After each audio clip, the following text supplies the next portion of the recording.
Hi friends, I'm Dr. Yatishri Gupta, Consultant Plastic Surgery at Divine Cosmetic Surgery Center, Delhi.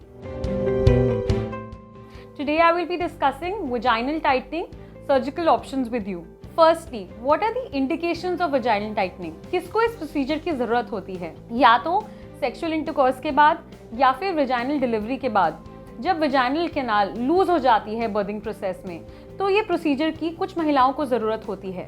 ये procedure या तो local anaesthesia या general anaesthesia में कराया जा सकता है, depending on the amount of looseness and the extent of tightening required. Now अगर हमारी लूजनेस बहुत ज़्यादा नहीं है, जैसे जो महिलाओं की डिलीवरी नहीं हुई होती है, उन केसेस में लोकल एनेस्थीसिया में प्रोसीजर किया जा सकता है, क्योंकि थोड़ा अमाउंट ऑफ टिश्यू रिसेक्शन और थोड़ी अमाउंट ऑफ मसल टाइटनिंग हमें ज़रूरत होती है, तो इसलिए लोकल एनेस्थीसिया में भी ये प्रोसीजर कंफर्टेबली किया जा सकता है।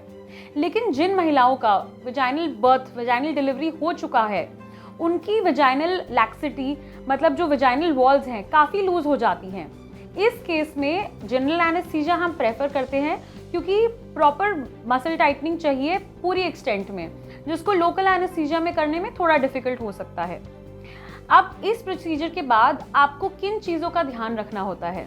तो इस प्रोसीजर को कराने के बाद आप काम रिज्यूम कर सकते हैं नेक्स्ट डे से ही, अगर आप ठीक महसूस कर रहे हैं।